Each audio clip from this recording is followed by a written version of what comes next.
Okay, good morning, everyone. So today we are going to be talking about how do we breathe. So in a previous lesson, we talked about the different structures of the respiratory system. Today we're going to be talking about the process of breathing, and then in the future we're going to be talking about some of those disorders related to our breathing and our lung function. So before we begin, though, I would like for you to just stand up and breathe normally for 20 seconds. And I'm going to keep up with the time for you, and you're just going to stand there and breathe like you normally would. Get ready, go.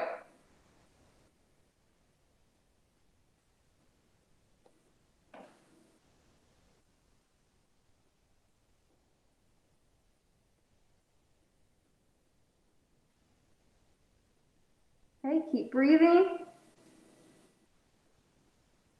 Okay, you can stop. So now you're going to do 20 jumping jacks. Now I know all of you are at home, so I can't actually see that you're doing the jumping jacks, but I'm going to trust that you're going to do the jumping jacks. You're going to do 20 jumping jacks, and then we're going to see how did our breathing change. So when you're ready, go. Okay, do your jumping jacks. Yep. I trust that you're actually doing them. We've done this in class before. Okay, when you get to 20, keep going. Okay, you should be about at your 20 jumping jacks now. Someone tell me, how did your breathing change? It quickened. It what? It quickened, okay. Anybody else? How did your breathing change?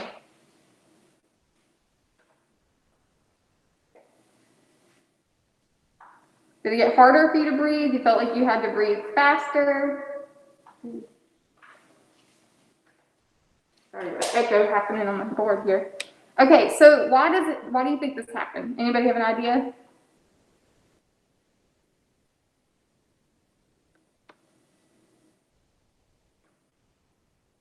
Anybody at all? Why do you think your breathing changes after you've done jumping jacks? Because your heart rate increases. Yes, so Janasia and Lily at the same time both said because your heart rate increases, your muscles are having to work harder to do the jumping jacks. Therefore, your muscles are consuming that oxygen, and your brain says, hey, we need more. So you have to start breathing faster. Okay, now I want you to sit down, and you're going to hold your breath for 20 seconds. If you start to feel dizzy or lightheaded, of course, please stop. Don't do this activity. But if you can, try to make it the full 20 seconds. I'm going to count for you. Get ready and go.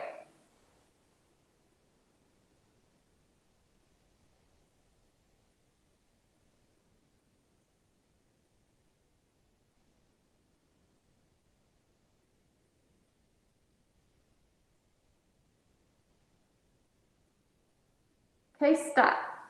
How did that feel? Easy, difficult? It was Hard. hard. Ashaya, what'd you say? Hard. It was hard. What did it feel like to be deprived of that oxygen? Did it feel like you were ready to, I need to take a breath? Your brain was pushing, saying, yes, you need to breathe. Okay? The reason that your brain does that is because not only are you not taking in oxygen, but you're also building up carbon dioxide on the inside of your body because you're not letting it out. So that triggers the brain to say, you need to breathe so that you can get rid of this carbon dioxide and also bring in that oxygen. We briefly talked about all of that yesterday when we looked at the structures. So now I want you to use the drawing tool on your screen, and you're going to demonstrate the pathway of air as it passes through the respiratory system, starting at the nose. So you'll just go from the nose, and you're going to draw the pathway through all of those different structures we looked at yesterday.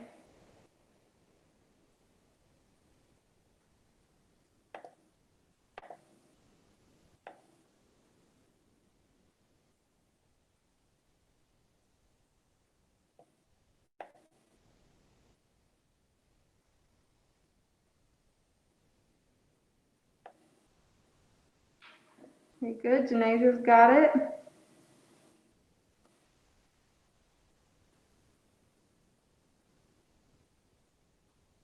Lily's got it.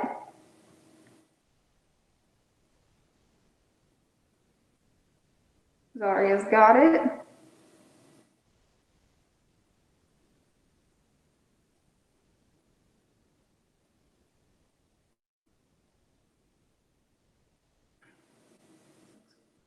Catherine's got it.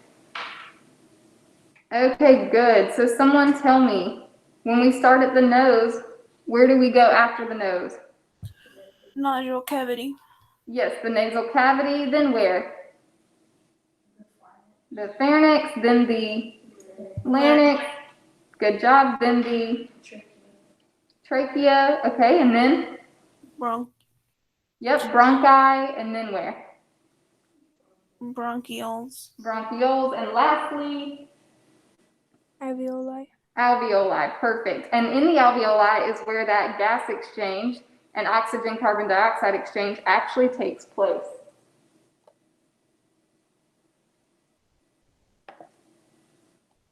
Okay, so here's an image of what all those structures look like again. So you have all of those upper respiratory and lower respiratory structures. Remember, the dividing line between the upper and lower respiratory system would be right between that larynx and the trachea. Okay, larynx and the trachea. So today, what are we going to be talking about?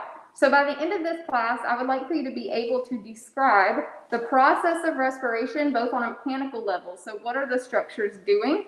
And on a chemical level, what's being exchanged? How is that taking place? How are things going between the blood and the tissues? You're also going to be able to identify factors that can influence lung function. So what around us, and including the things related to us, will actually impact the way our lungs work, and be able to demonstrate how to measure and record your respiration rate. We're going to practice that together. And you should be able to complete today's learning activity with at least 80% accuracy. And then at the very end, we have a summative assessment where you should be able to answer those questions missing no more than one of the 5 questions.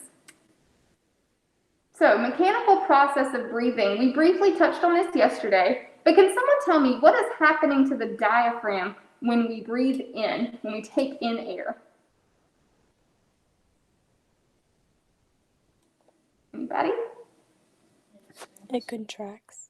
Okay, yes, so, sorry, I gotta fix my thing here. Yes, your diaphragm is contracting, okay? So remember, your diaphragm is kind of dome-shaped like this, and when you breathe in, it contracts, causing it to flatten. And it flattens, it kind of acts like a vacuum, pulling air in, so forcing us to inhale.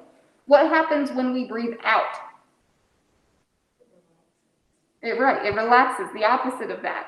So it goes back to its dome shape, okay? And it pushes all the air out of the lungs because it forces that thoracic cavity to get smaller. So we have 2 different types of respiration, internal respiration and external respiration. On the mechanical level, again, remembering what the diaphragm is doing, internal respiration is when that diaphragm is contracting, pulling the air in. External respiration is when the diaphragm relaxes, pushing the air out of the lungs. Here's an image of what that kind of looks like. You can see breathing in, diaphragm goes down, lungs are able to expand. Breathing out, the diaphragm goes back up, and it pushes the air back out of the lungs, and the lungs go back to their normal shape. So what is happening on a cellular level? So what are the 2 gases that we are exchanging during respiration? Yes, Janasia said carbon dioxide and oxygen. So what would happen if one of our organs didn't get enough oxygen? What would happen? Right, Janasia said it wouldn't function properly. Eventually, those tissue cells would start to die off because they're not getting enough oxygen in your system. So internal respiration on a cellular level takes place in the tissues. This is where oxygen has traveled through the body, through the blood. It moves from the blood to the tissues in order to be used by the body. And at the same time, carbon dioxide is moving out of the cells. And this is when our brain is basically saying, hey, we need more oxygen. So you need to breathe in and you need to push that oxygen to the places it needs to go.